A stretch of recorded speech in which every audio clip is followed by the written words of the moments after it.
I remember the exact weight of my son's hand in mine when he was 5 years old. It was small, but his grip was surprisingly firm, as if he was already trying to hold on to the world. We'd walk to the corner store for a carton of milk, and he'd point at the glossy magazines with their pictures of fancy cars and sprawling homes, his eyes wide. "One day, Mama," he'd whisper, his voice full of childish certainty, "I'm gonna buy you one of those." I'd just squeeze his hand and smile. The hum of our old refrigerator waiting for us back in our tiny apartment. The truth is, I could have bought him the whole magazine stand, even then. But how do you explain the concept of a $65,000 monthly salary to a child who believes the greatest treasure is an extra scoop of ice cream? How do you tell him his quiet, tired mother, the one who reheated leftovers and patched the knees of his jeans, was a senior partner at one of the country's top forensic accounting firms? You don't. You let him believe in the magic of striving, because you know the danger of a life where nothing has to be earned. My son, Leon, never knew. At 32, he still saw me as Althea, the woman who worked a vague office job, the woman who lived in the same rent-controlled two-bedroom for 3 decades, a monument to quiet persistence and careful budgeting. He loved me, I never doubted that. But his love was tinged with a gentle, protective pity. He'd call to make sure I'd paid my electric bill on time. He'd slip a $50 bill into my purse when he thought I wasn't looking. He was a good son, molded by a reality I had carefully curated for him. And I had guarded that reality like a fortress. My wealth was my secret, my silence. It was the armor I wore beneath my discount store cardigans. True power doesn't announce itself with roaring engines or diamond necklaces. It sits in silent accounts, multiplying. It observes. And I was a very, very good observer. That's why, when Leon called me that Thursday afternoon, the quiet dread that coiled in my stomach was as familiar as an old friend. His voice had that same tight, nervous quality it had when he was a teenager trying to explain a dent in the car. It was the sound of a person about to ask for a favor that cost them something, a piece of their pride. Before I dive in, let me know in the comments where you're watching from. And if you enjoy stories like this, please like and subscribe. It helps me keep sharing more. "Mama," he started, his voice a little too loud, a little too cheerful. "Big news. Brianna's parents are flying in for the weekend. They're they're really excited to finally meet you." Brianna, my daughter-in-law, a sweet girl, an architect with impeccable taste, and a background as polished as the marble countertops in her kitchen. Her parents, Sterling and Vivian Bancroft, were a different story. I'd never met them, but I'd heard the stories. Old money, new money, it was all just money. Lots of it. They had a summer home in the Hamptons and a winter condo in Aspen. Their world was a universe away from my quiet street. "That's wonderful, Leon," I said, my voice calm, betraying none of the cold premonition I felt. "When are they arriving?" "Tomorrow, and, they want to host a dinner at their house. Saturday night." The pause that followed was heavy enough to feel through the phone. It was filled with everything he wasn't saying. I pictured him pacing in his minimalist living room, running a hand through his hair. He was bracing himself. "Their house?" I asked, keeping my tone neutral. "I thought they were staying at a hotel." "They were," he said quickly, "but they decided to stay at the new place, the one they just bought." Of course. Another property to add to the portfolio. Another casual acquisition. I heard him take a breath. "Mama, look, I need to ask you something." Here it was. The real reason for the call. They don't know much about you. I mean, I've told them you're my mom, and that you've worked hard your whole life, that you raised me on your own, but—" He trailed off, and in that silence, I heard the echo of 100 conversations he must have had with Brianna. The careful explanations, the apologies for his mother's humble existence. "But what, Leon?" I prompted gently. His voice dropped to a near whisper, laced with an embarrassment that cut deeper than any insult. "I told them you were simple, that you live a simple life, that you're, you know, Just getting by. Simple. The word landed like a stone. My entire life, the late nights poring over complex financial records, the boardroom battles I'd won, the multi-million-dollar fraud schemes I'd unraveled, the quiet empire I had built from nothing, all of it, reduced to that single dismissive adjective. I wasn't a shark, I was a goldfish. I wasn't a queen in a castle of my own making. I was just a poor, simple woman who was getting by. A project. A charity case for them to pity. I closed my eyes.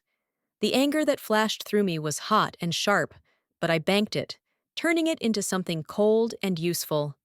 An idea began to form, a dangerous and terrible and perfect idea. If they wanted to meet a poor, simple woman, then that is exactly who they would meet.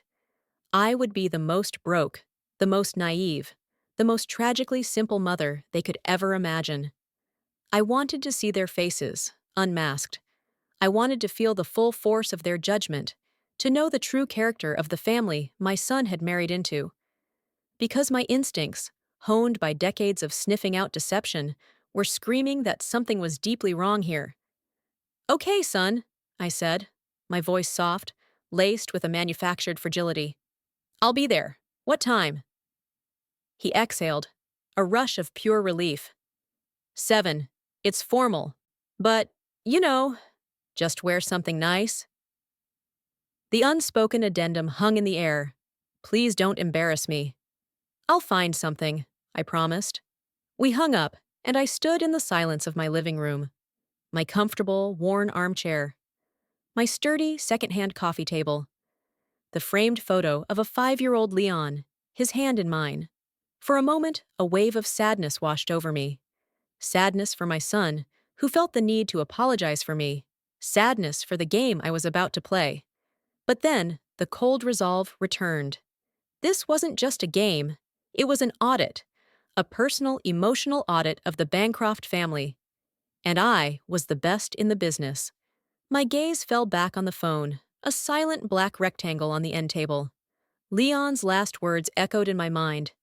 The plea beneath the instruction. He had told me to wear something nice. But what he'd truly said, what his terrified heart was begging for, was something else entirely.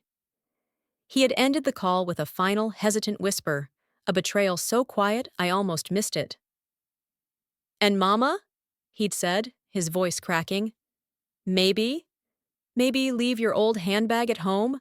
Brianna can lend you one of hers when you get here." A secret is a heavy thing. For 30 years, my secret had been a quiet, manageable weight, a solid core of strength I carried within me. But as I prepared for Saturday night, it felt different. It was no longer a shield. It was a weapon I was sharpening in the shadows. The Bancroft Mansion, as Leon had called it, was less a house and more a declaration of war against subtlety.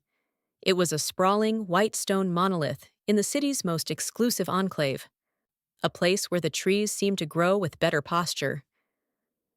As the rideshare I'd called, a modest sedan naturally, pulled up to the towering wrought iron gates, I felt the familiar thrill of an undercover operation. My costume was perfect. I'd spent an hour at a thrift store in a neighborhood far from my own, carefully selecting the pieces. The dress was a pale, washed-out floral print, the kind of thing that was never in style to begin with. It was shapeless and a size too big, instantly adding 10 years and a lifetime of weary resignation to my frame. My shoes were scuffed, sensible flats. I wore no jewelry, not even my simple watch. My hair, usually pinned in a neat, professional chignon, was pulled back into a loose, untidy bun. And for the final touch, I carried a worn, faded canvas tote bag, the very antithesis of the designer handbag Leon had so feared. Looking in the hall mirror before I left, I saw a stranger. Or rather, I saw the woman everyone expected me to be. Tired, invisible, broken by life. The sight was a blade twisting in my own gut, a sharp sting of betrayal against the woman I had fought so hard to become. That was the point. The gate swung open with a silent, imposing grace. The driver navigated a long, winding driveway paved with crushed white stone that crunched under the tires. The sound seemed to mock the affordability of the car I was in. The house loomed at the end of the drive, its windows glowing with a warm, intimidating light, like the eyes of a great beast. Leon was waiting at the door, his posture rigid with anxiety. He was wearing a tailored suit that probably cost more than my monthly rent, or what he thought was my monthly rent. When he saw me step out of the car, his face went through a rapid series of emotions. Surprise, then a flash of panic, followed by a forced, pained smile. His eyes did a quick, desperate scan of my outfit, from the limp dress to the scuffed shoes, and I saw him physically swallow his disappointment. "Mama, you're here," he said, his voice strained. He gave me a quick, awkward hug, his body stiff. He smelled of expensive cologne and fear. Come in, come in." He ushered me inside, and the sheer scale of the foyer was designed to make one feel small. The floor was a polished expanse of black and white marble. A massive, glittering chandelier hung from a ceiling 2 stories high. The air was cool and smelled faintly of lilies and lemon polish. It was a beautiful prison. Brianna appeared from a wide archway, a vision in a silk emerald green dress. She was beautiful, but her smile was brittle. "Althea, it's so good to see you." She kissed the air beside my cheek, a gesture so practiced and devoid of warmth, it was almost performance art. Her eyes, like Leon's, flickered over my appearance. I saw the flicker of judgment, quickly masked by practiced politeness. "Dad, Vivienne!" she called out, her voice bright and false. "She's here." And then I saw them. Sterling and Vivian Bancroft, standing in the center of a cavernous living room, framed by a fireplace large enough to roast a wildebeest. They were like a portrait from a luxury magazine. Vivian was tall and thin, her silver hair coiffed perfectly. She wore a cream-colored pantsuit that flowed around her like liquid gold, adorned with a necklace of large, uneven pearls. Her expression was one of bored appraisal. Sterling was broad-shouldered, with a carefully maintained tan, dressed in a cashmere sweater and dark trousers. He held a heavy crystal glass filled with amber liquid. He looked me up and down, a slow, deliberate evaluation, as if he were assessing livestock. "So, you're the famous Althea," Vivian said, her voice a low, melodious purr. She didn't move toward me. She extended a hand, expecting me to cross the vast expanse of the room to her. Her handshake was a brief, cool touch of fingertips. "A pleasure." Sterling's handshake was firm but brief, a businessman's gesture. "Welcome to our home," he said, though his eyes said, "What are you doing in it?" I gave them the small, timid smile I had practiced. "Thank you for having me. Your home it's very big." Vivian's lips twitched into a smile that didn't reach her cold blue eyes. "We find it comfortable." They led me into the living room, a space filled with pale furniture, abstract art, and an unnerving sense of untouchable perfection. I was directed to a small, stiff-backed chair set slightly apart from the main seating area, as if I were a visiting nurse. They settled onto a vast white sofa, the royalty on their throne, while Leon and Brianna perched on matching armchairs like nervous courtiers. The interrogation began subtly, wrapped in the guise of polite conversation. "Brianna tells us you raised Leon all on your own," Vivian began, swirling the pearls at her neck. "That must have been terribly difficult." "We managed," I said softly, my eyes downcast. "Leon was a good boy." "Of course," Sterling chimed in, taking a sip of his drink. "But it's a struggle. We believe families should always have support. That's why we made sure Brianna never wanted for anything. The best schools, tutors, trips abroad to broaden her horizons. It's an investment in their future, you see." The implication was clear, an investment I could never have afforded to make. "That's very nice," I murmured. I let my eyes wander around the room, feigning a naive sort of awe. My gaze landed on a large, vibrant painting above the fireplace, a chaotic swirl of blues and reds. My breath caught in my throat. I knew that painting.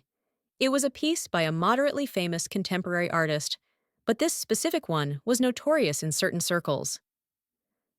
It had been the centerpiece of a high-profile money laundering investigation I had consulted on 2 years ago for a federal agency.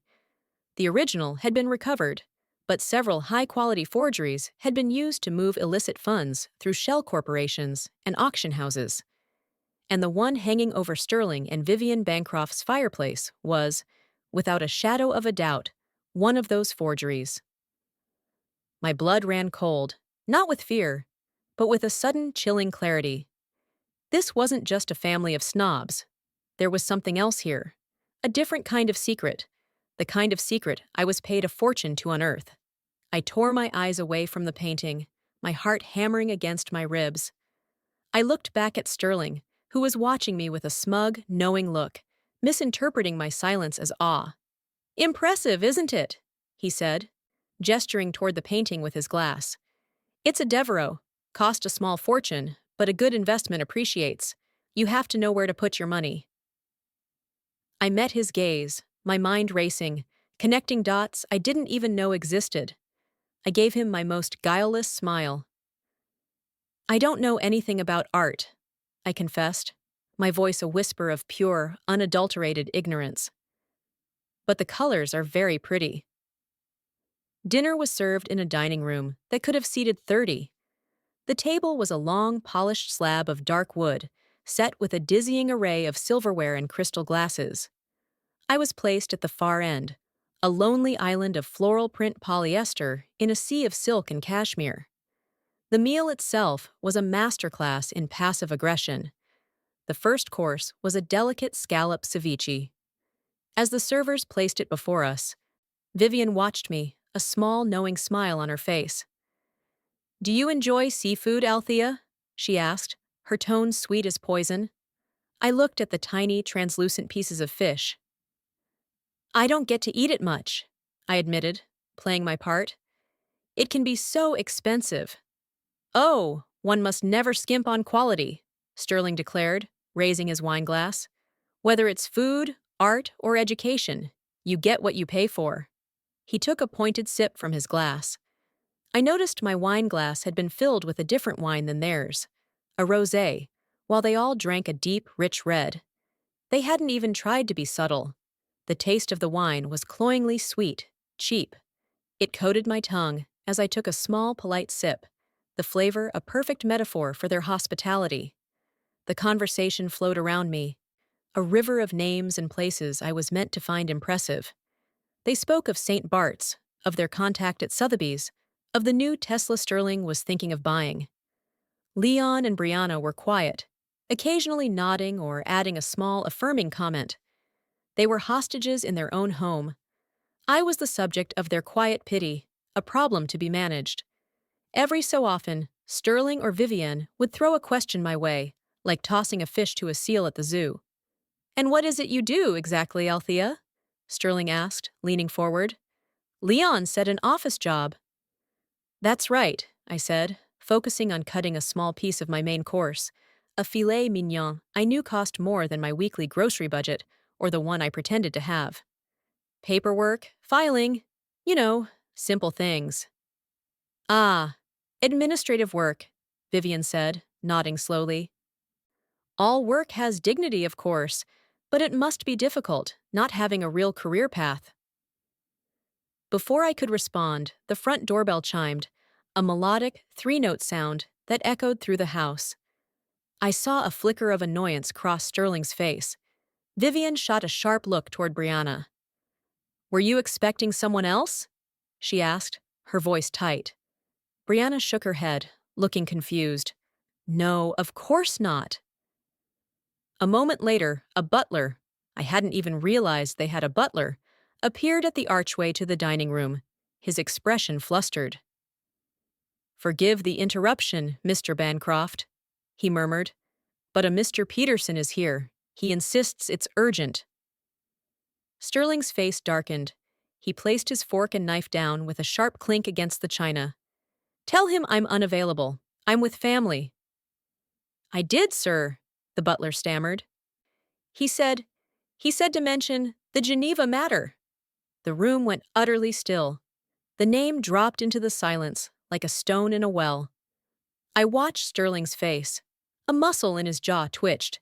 The jovial, confident mask slipped, and for a split second, I saw a flash of raw, primal fear in his eyes. He exchanged a look with Vivian, a silent, frantic communication that spoke volumes. This was not a social call. This was trouble. "Excuse me," Sterling said, his voice a low growl. He pushed his chair back and strode out of the room, his movements stiff and angry. Vivian attempted to smooth over the disruption, turning to me with a smile that was all teeth. "Business," she said with a dismissive wave of her hand. "It never stops, even on a Saturday." But the atmosphere in the room had shifted. The air was thick with a new tension, something far heavier than social snobbery. Leon looked uncomfortable, shifting in his seat. Brianna was staring at her plate, her knuckles white as she gripped her fork. They knew something. They knew the name Peterson. They knew what the Geneva matter meant. I took another sip of my cheap wine, my mind working, the gears turning with cold precision. Forensic accounting is 90% pattern recognition. It's about finding the one loose thread, the one name that doesn't belong, the one transaction that smells wrong. And Mr. Peterson, whoever he was a very loose thread. I could hear the murmur of voices from the foyer, Sterling's, low and furious, and another man's, high and pleading. I couldn't make out the words, but the tone was unmistakable. Desperation meeting a brick wall. A few minutes later, Sterling returned. His face was flushed, and his smile was back in place, but it was a cracked, fragile thing. He picked up his wineglass and drained it in one gulp. "Apologies," he said to the table at large. An overzealous colleague, all sordid. He looked at me, his eyes lingering for a moment too long. It was a look I'd seen 1,000 times in deposition rooms and boardrooms. It was the look of a man trying to assess if you know more than you're letting on. It was the look of a liar. And right then, the game changed. This was no longer about teaching a couple of snobs a lesson in humility. This was about the fraudulent Devereaux painting on the wall. This was about Mr. Peterson and the Geneva matter. This was about the fear I saw in Sterling Bancroft's eyes. A deep, instinctual part of me, the part that lived for the hunt, recognized the smell of blood in the water. I was no longer just a guest playing a role.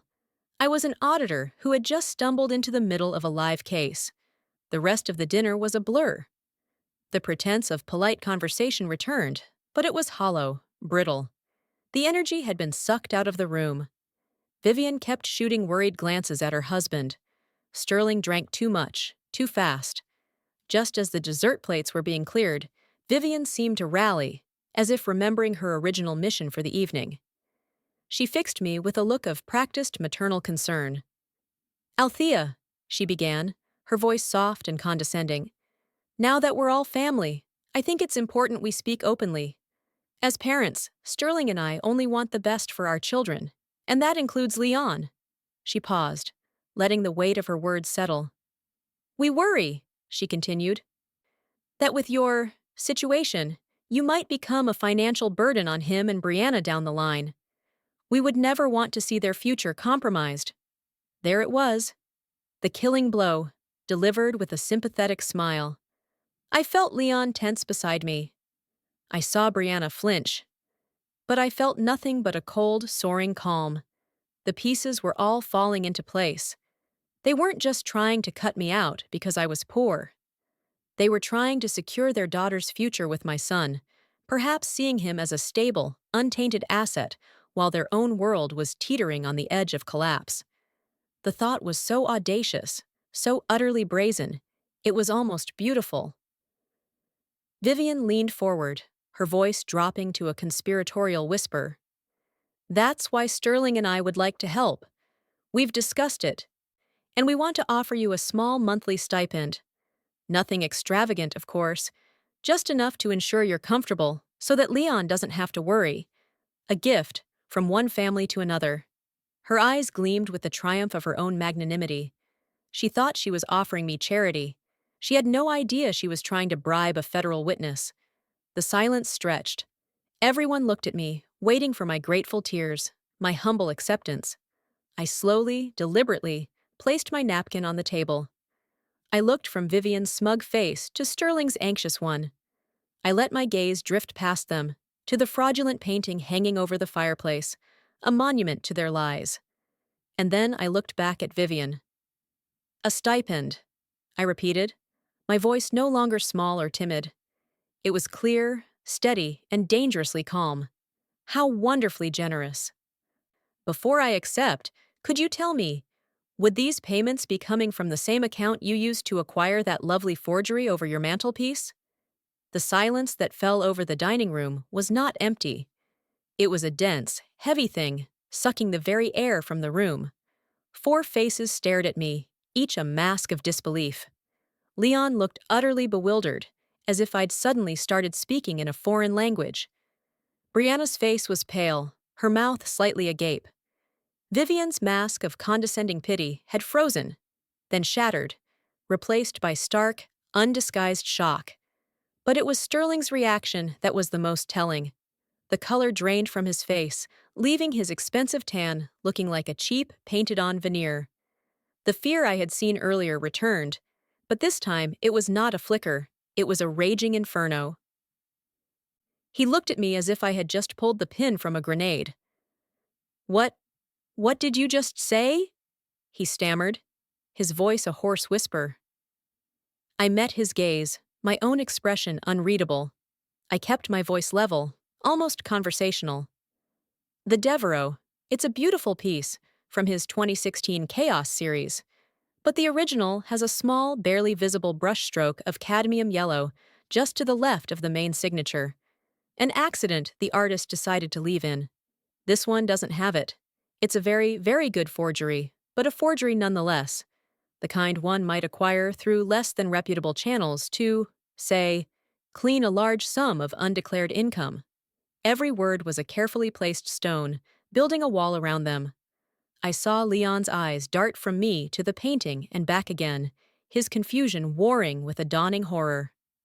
"What would you have done if your own mother, who you thought was a simple office worker, started speaking like a seasoned art fraud investigator? Do you think my son was right to be so shocked?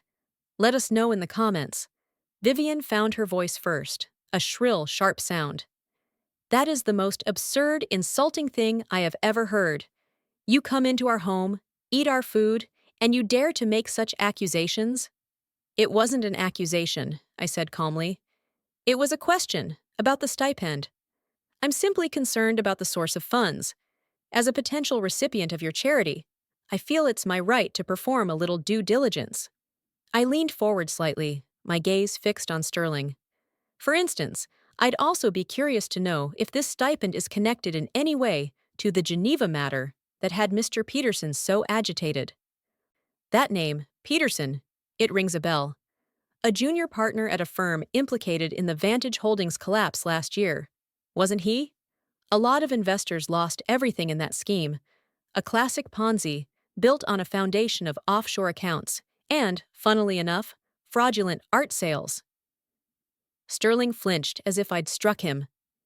He pushed his chair back violently, the legs scraping against the marble floor. "Who the hell are you?" he snarled, his voice trembling with a mixture of rage and terror. The mask of the sophisticated patriarch was gone, replaced by the face of a cornered animal. I ignored him and turned my attention to Vivian, whose face had become a tight mask of fury. "You were talking about burdens," I said, my voice dropping, becoming more intimate, more dangerous. "You were worried that I, a poor, simple woman, might become a burden to my son. But it seems to me the real burden at this table isn't me. A burden is having to entertain panicked associates during a family dinner. A burden is wondering when the next unexpected visitor will show up at your door. A burden, Vivian, is living in a house of cards and praying the wind doesn't change direction." "Get out!" Vivian hissed, her voice shaking. "Get out of my house. Now." "In a minute," I said, holding up a hand. "We haven't finished our conversation. You offered me a monthly stipend, a bribe, disguised as charity, to erase myself from my son's life. You judged me, you pitied me, you deemed me unworthy of being associated with your family, all based on this. I gestured to my threadbare dress. This costume I chose to wear. You thought I was weak, insignificant. A problem you could solve with a small check. I paused, letting the weight of my words hang in the air. I looked at my son, Leon, who was staring at me as if he'd never seen me before. His face was a canvas of shock and dawning understanding. He was finally seeing the woman who had raised him, not the character she played. The thing is, I continued, my voice cold and precise as a surgeon's scalpel, you miscalculated. You assumed my worth based on my appearance. You measured my life by the standards of your own, which, it's becoming increasingly clear, are built on a foundation of lies and theft. You tried to assess me, but you never once thought that I might be assessing you. I stood up slowly, my movements deliberate. The shabby, shapeless dress seemed to fall away, replaced by an invisible mantle of authority. I was no longer the timid, forgettable woman who had walked in an hour ago. I was Althea, and I was in my element. The room was a pressure cooker, the tension unbearable. Sterling was on his feet now, his hands clenched into fists at his sides. Vivian looked as if she might faint. Brianna had tears streaming down her face, her hands covering her mouth. "Mama, what is going on?" Leon whispered, his voice filled with awe and fear. I gave him a sad, small smile. "Your mother is just doing her job, son." I turned back to Sterling. The metaphorical danger I felt before, the threat of being erased, had vanished. It had been replaced by a very real, very present danger that was now entirely his. He had threatened my connection to my son, the only thing in the world that truly mattered to me. And in doing so, he had unknowingly walked into the one trap from which there was no escape. He had made himself my business. "Before I leave," I said, my voice dropping to a near whisper, a stark contrast to the chaos in the room, "I think you need to understand the gravity of your situation. This isn't just about a fake painting, Sterling. This isn't just about an old Ponzi scheme. That's the past. Let's talk about the present. Let's talk about your company's recent public offering." Sterling's eyes widened in sheer panic. He knew. He knew exactly where I was going. He opened his mouth to speak, to interrupt, to stop the inevitable, but it was too late. The grenade pin was pulled. I looked him dead in the eye, and I delivered the line that I knew would detonate his entire world. "And let's talk about the $600 million in phantom assets I found on your books last Tuesday." The term phantom assets hung in the air, an invisible, toxic cloud. If my previous words had been stones, these were a full-scale demolition. Sterling Bancroft looked as if he had been physically struck, stumbling back a step, his hand reaching out for the back of a chair to steady himself. Vivian let out a small, strangled gasp, her hand flying to her throat, to the pearls that suddenly looked like a string of millstones. What followed was not an explosion, but an implosion. The arrogant, self-assured universe of the Bancrofts collapsed in on itself, in complete, deafening silence. The power dynamic in the room hadn't just shifted, it had been utterly and irrevocably annihilated. My son, Leon, was the first to speak. His voice a raw, broken whisper. "Mama, what are you talking about? Phantom assets? Your job is. I thought you did filing." I turned to him, and for the first time that night, I let the mask of the auditor fall away, and I was just his mother. The regret I felt was a sharp, physical pain. Regret that I had to reveal myself this way, in a storm of deceit and ruin. "My job is complicated, Leon," I said softly. "I'm a senior partner and lead forensic investigator at Thorne & Associates. We're a corporate security and financial investigation firm. We're hired by boards of directors, government agencies, and major investors to find things people are trying to hide. For the last 6 months, my team and I have been conducting a deep dive audit into Bancroft Consolidated." I saw the pieces clicking into place behind his eyes. The late nights I'd always called inventory, the sudden business trips I'd dismissed as training seminars, The lifetime of lies, all told to protect him, now lay exposed between us. He sank back into his chair, shaking his head in disbelief. Brianna was openly sobbing now, a hand over her mouth as she stared at her parents with a look of utter horror and betrayal. She was seeing them for what they were, not the powerful, benevolent figures of her childhood, but common criminals in expensive clothes. I turned my attention back to Sterling. His face was a ghastly shade of gray. 600 million, I repeated, my voice devoid of emotion. Inflated real estate valuations, shell companies holding non-existent patents, falsified inventory records from your South American subsidiary. It was masterful, I'll give you that. One of the most complex asset inflation schemes I've seen in years. You were planning to use the inflated stock price from the IPO as collateral for a series of massive loans, then default, bankrupt the company, and disappear with the cash, leaving your shareholders with nothing. The Geneva matter, I suspect, was the blueprint for your escape route. Sterling finally found his voice, but it was a pathetic, rasping sound. You can't prove any of that. It's a misunderstanding, a clerical error. I almost pitied him. I had him cornered, and his only defense was denial. A $600 million clerical error? I asked, raising an eyebrow. That's a bold defense, Sterling. Especially when the SEC has a sworn deposition from your CFO, who decided to cooperate last week in exchange for a lighter sentence. He was quite forthcoming. He provided us with access to the secondary set of books you kept on an encrypted server in the Cayman Islands. The mention of the CFO was the final nail in his coffin. The last vestige of hope drained from his eyes, replaced by a flat, dead resignation. He knew it was over. Vivian, however, was a fighter. Her shock morphed into a venomous rage, directed entirely at me. "You did this!" she spat, her voice trembling. "You came in here. You planned this whole thing. You pretended to be this pathetic little creature to trick us, to humiliate us." "You're right," I said, my voice cutting through her tirade. "I did pretend. I gave you a blank canvas.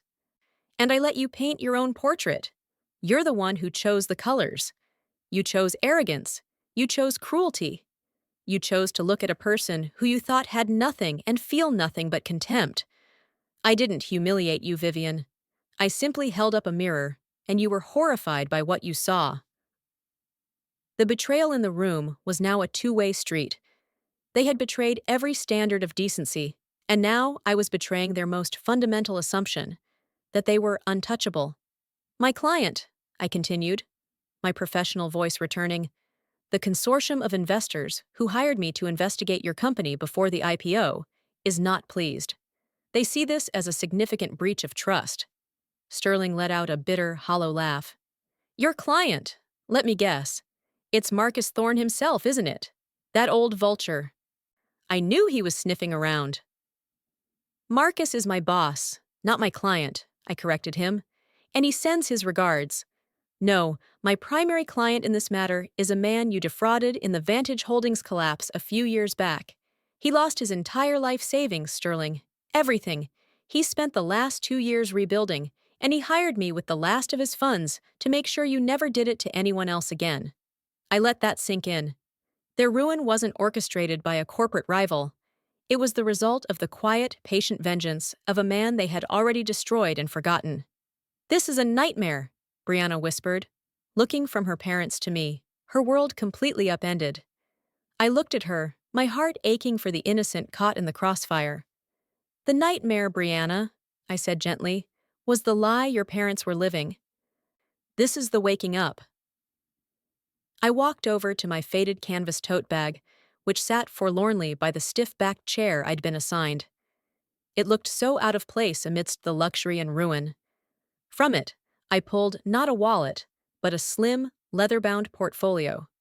It was unremarkable, unassuming, but in that room, it felt like a sacred text of judgment. I placed it on the polished dining table with a soft, definitive thud. "This," I said, tapping the cover, "is a preliminary summary of my findings. It contains account numbers, transaction logs, a full breakdown of the shell corporations, and a detailed timeline of the fraud. The full, unabridged 700-page report was delivered to the U.S. Attorney's Office yesterday morning. I looked back at Sterling and Vivian, who were staring at the portfolio as if it were a venomous snake. Their empire, their legacy, their entire identity, all reduced to a stack of papers on their own dinner table. The quiet intensity in the room had reached its peak. The battle was over. The victory was absolute.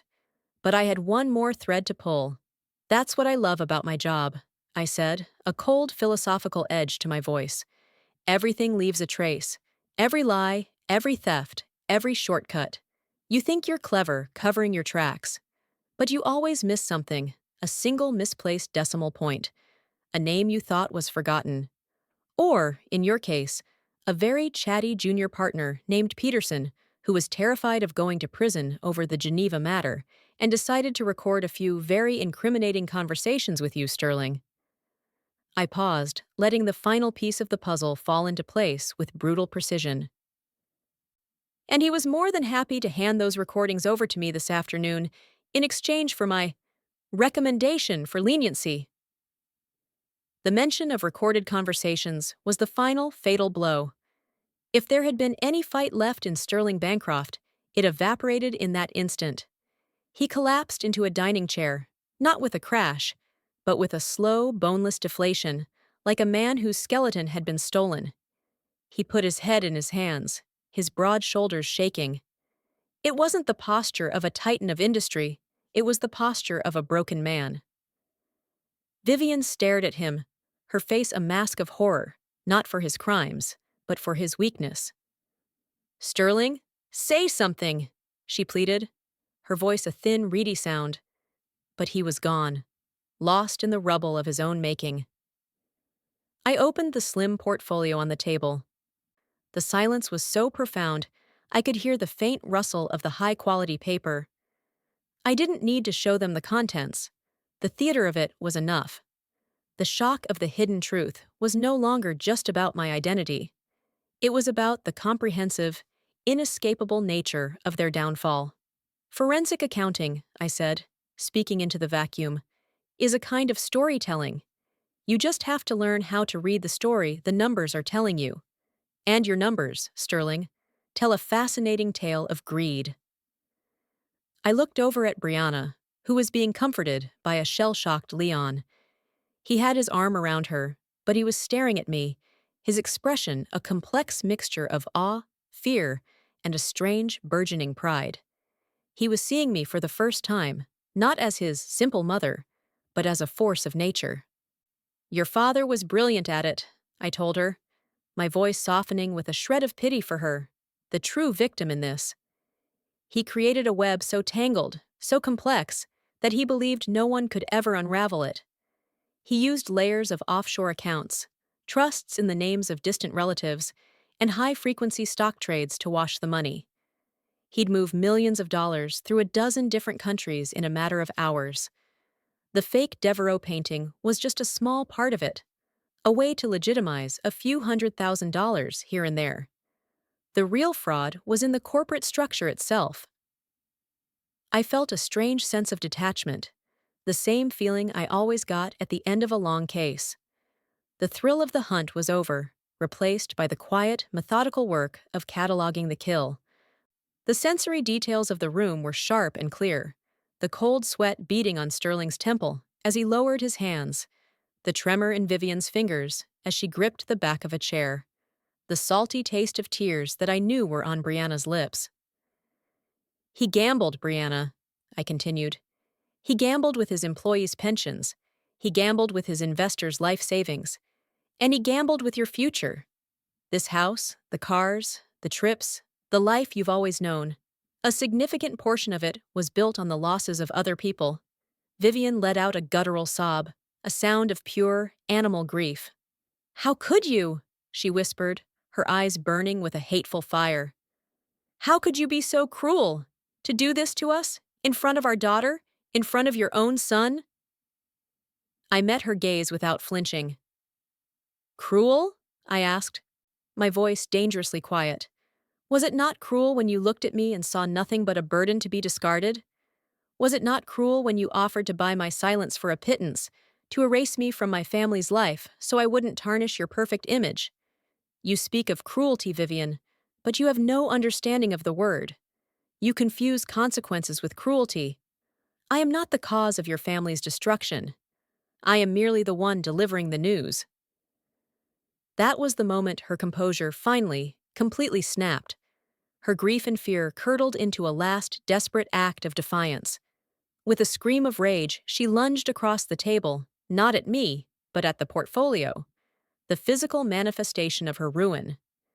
Her hands swiped at it, trying to knock it away, to destroy it, as if tearing the pages could somehow undo the truth they contained. Leon jumped to his feet. Vivienne, no! But it was too late. Her frantic motion sent a crystal glass of water tumbling, its contents splashing across the polished wood and onto the leather cover of the portfolio. It was a pointless, pathetic gesture, but it was all she had left. I didn't even move. I just watched her, my expression unchanged. The portfolio was waterproof. It won't work, Vivian, I said softly as Leon gently restrained her, pulling her away from the table. She collapsed against him, sobbing hysterically. The fight was over. I closed the portfolio, its damp cover cool beneath my fingertips. The document inside was the culmination of thousands of hours of work, of piecing together a puzzle that spanned continents and defied logic. It was a testament to the fact that truth, no matter how deeply buried, has a way of finding the light. I turned to my son. He looked at me, his eyes asking 1,000 questions. I'm sorry, Leon, I said, and I meant it. I'm sorry you had to find out this way. Don't be, he said, his voice thick with emotion. He gently sat a trembling Vivian down in a chair and walked over to me.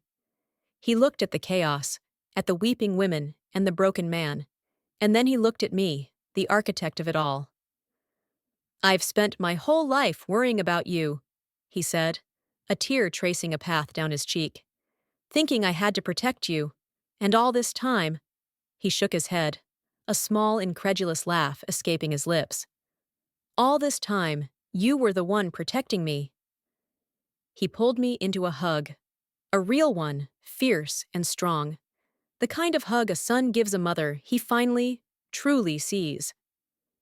It was a moment of pure, unadulterated love in a room choking on lies.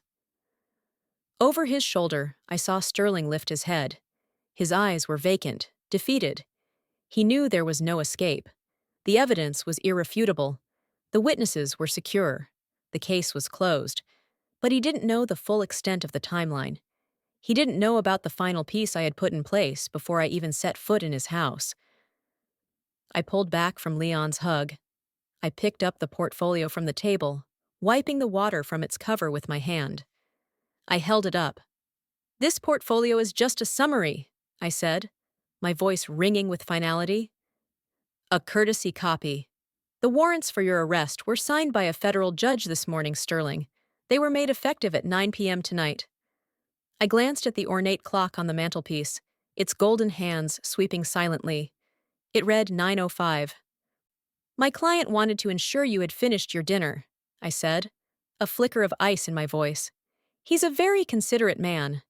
And as if on cue, a sound began to filter in from the outside. Faint at first, then growing steadily, unmistakably louder.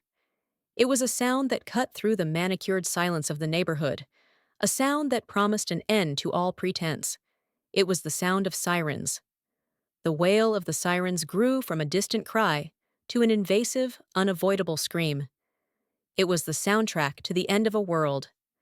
The sound seemed to pour through the walls of the mansion, filling the opulent spaces with a raw, public urgency. Red and blue lights began to flash and dance across the pristine white walls of the dining room, strobing across the terrified faces of the Bancroft family. They were no longer in their private castle. They were on a stage, and the curtain was being torn away. Sterling didn't move. He just sat there, his head in his hands, a man already in a prison of his own making. But Vivian shot to her feet, her face a grotesque mask of disbelief and panic. "No," she whispered, shaking her head. "No, no, this can't be happening." She turned on me, her eyes wild. "Call them off," she demanded, as if I were a dog owner who could whistle my hounds back. "Whatever you want, we'll pay it. We have money, we have connections, we can fix this. Just call them off." The sheer, breathtaking arrogance of it, even at the very end. The belief that money could stop the turning of the gears of justice she had set in motion years ago. "It's too late for that, Vivian," I said, my voice flat. "This isn't a negotiation. It's a surrender." I could hear the heavy crunch of tires on the white stone driveway, the slamming of car doors, the authoritative sound of footsteps approaching. The house, which had felt so vast and imposing, suddenly felt small and claustrophobic. Brianna was still crying, but her sobs were quieter now, imbued with a sense of horrified resignation. Leon stood beside her, his hand on her shoulder, a silent, steady presence in the swirling chaos. He wasn't looking at his in-laws. He was looking at me, his expression unreadable. Was it pride? Was it fear? Was it resentment for the life I had hidden from him? Perhaps it was all three. The doorbell chimed again, but this time it wasn't a melodic, polite sound. It was followed by a hard, percussive knock that echoed like a series of gunshots. Knock, knock, knock.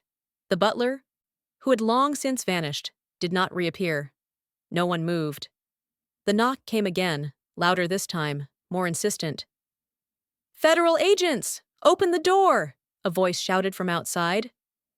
Vivian let out a final shuddering wail and collapsed back into her chair, her face crumpling like old paper. The fight was gone. There was only the quiet dread of the inevitable. I walked out of the dining room, through the grand foyer, and toward the massive front doors. My son followed a few steps behind me. I could feel his presence, a silent question mark at my back. I reached the door and turned the heavy, ornate brass handle. As I pulled it open, the night air rushed in, cool and clean. The flashing lights were blinding, painting the manicured lawns and imported statues in frantic strokes of red and blue. Standing on the doorstep were 4 people, 2 uniformed officers and 2 plainclothed agents in dark suits, their badges clipped to their jackets. The lead agent, a tall man with a stern face I recognized from previous cases, looked past me into the foyer. "Althea," he said, his voice respectful but all business. "Good to see you. Is Sterling Bancroft here?" "He is," I said, stepping aside. "He's in the dining room. He and his wife are both expecting you." The agent nodded curtly and led his team inside, their movements swift and practiced. They moved with the quiet efficiency of people who dismantle lives for a living. I didn't watch them go. I turned and faced my son. He was standing in the middle of the marble floor, the flashing lights washing over him, making him look like a stranger. The silence between us stretched, filled with 30 years of unspoken truths. "You knew," he said finally, his voice barely a whisper. "You knew they were coming tonight. You timed it." "Yes," I said. It was not an apology. It was a statement of fact. "Why?" he asked, and the simple question was loaded with a universe of pain.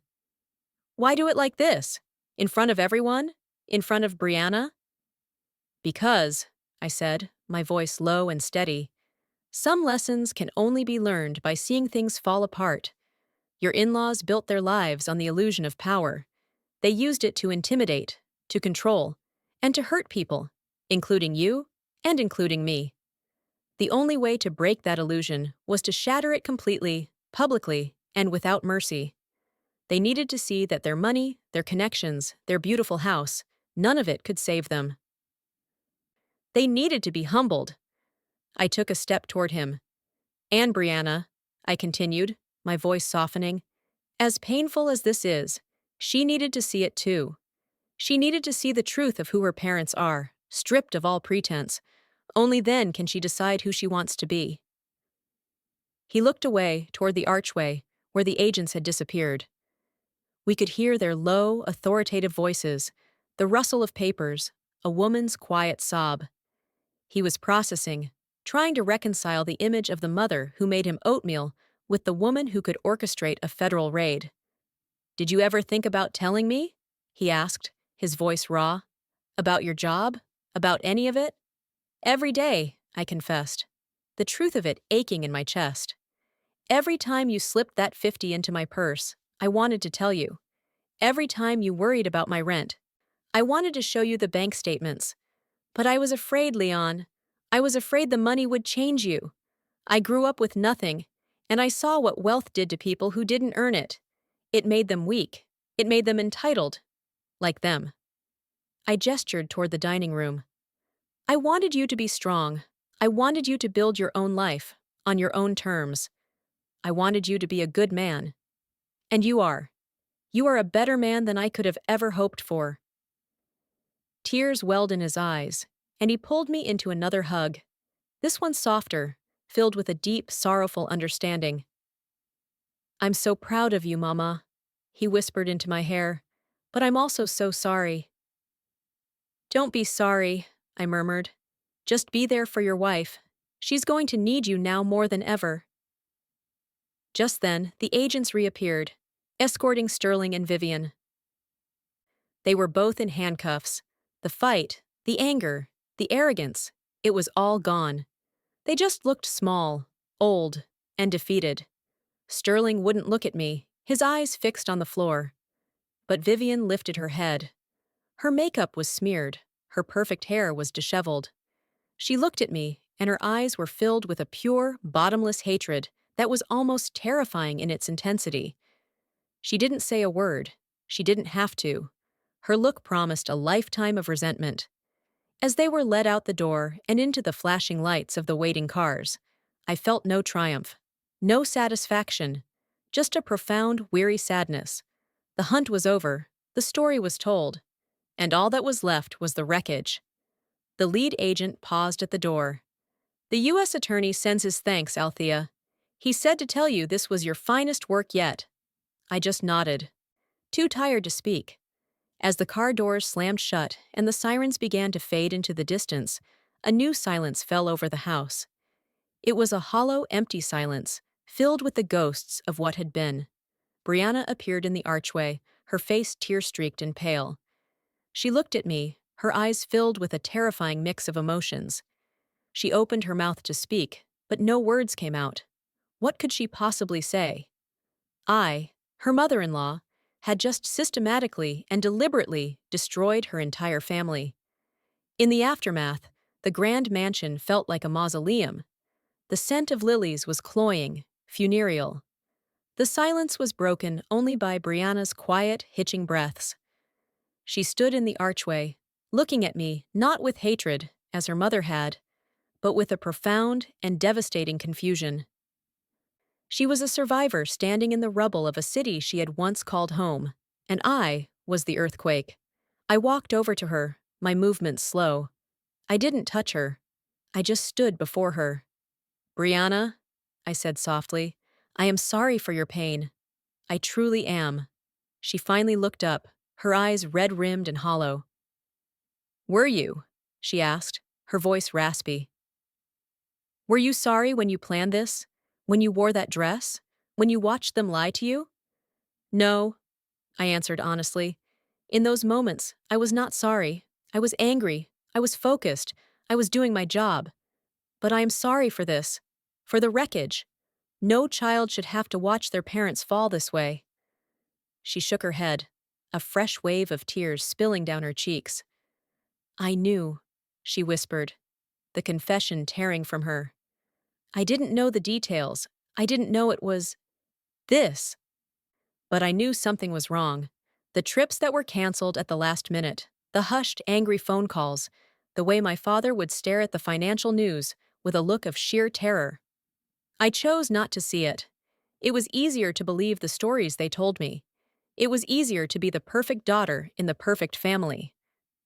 That, I understood. The willful blindness of those who benefit from a comfortable lie. "We all make choices, Brianna," I said. "You chose to believe. Your parents chose to steal. I chose to expose them. And now, you have another choice to make. What choice? She asked, her voice cracking. You can let this destroy you, I said, or you can let it redefine you. You are not your parents' crimes. Their legacy of deceit does not have to be yours. You can build something new, something real, something honest. Leon came and stood beside her, wrapping his arm around her waist, a silent pillar of support. He looked at me, and in his eyes, I saw the decision he had already made. He was with her, for better or for worse. We will, he said, his voice firm. Together. In the weeks and months that followed, the story of the Bancrofts' fall from grace was headline news. The details of the fraud were even more audacious than my initial findings. They had defrauded thousands of people, from wealthy investors to middle-class families who had sunk their retirement funds into Bancroft Consolidated. Sterling and Vivian took plea deals, but the sentences were still long. Their assets were seized.